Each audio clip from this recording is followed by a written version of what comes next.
The African National Congress's NEC is meeting today and deliberating on the upcoming January 8th statement to be delivered by the President. Sanusha Naidu is a regular political commentator on this program and is with me now. Sanusha, good afternoon to you. This much vaunted statement that we expect to hear on Friday, does it still have currency and import? Good afternoon, Jeremy, and compliments of the season to you and the viewers. I'm not sure if it really does. I think it has become such a more of a ceremonial statement than anything else, because over the years we've seen it being more about the optics in the room, the optics on the stage. We see the leadership, the top leadership, and within the structure of the party, even the branch leadership, just flaunting what they have accumulated as wealth.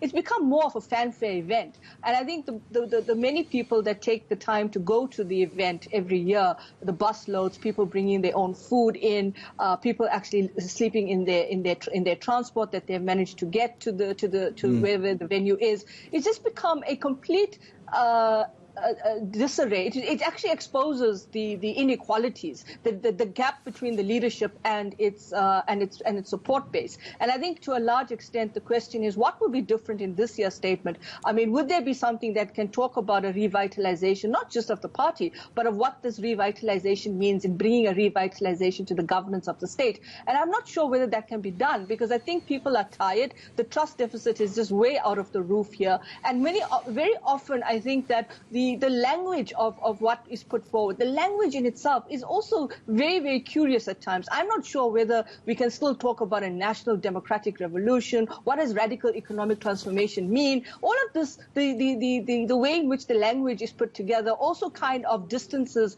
the leadership from its electoral base. Sanusha, the statement, will it or should it make reference to the bind that the country finds itself in as far as the pandemic is concerned, given the growing criticism that government is facing on its handling of the pandemic and perhaps more importantly, the lack of a clear vaccine rollout plan?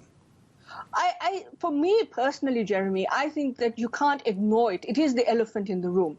And if you want to ignore it, you're ignoring it at your peril. I think you have to give some kind of direction, because remember that there's a blur line or a gray area between party and state right now, and state and party. And of course, what the party does do, it is about the direction in which the state goes. And it's also a marker or a benchmark for the State of the Nation address. We can't separate those two at the moment. And I think for the party to kind of come out and give a sense of direction, a sense of saying, this is what we firmly believe.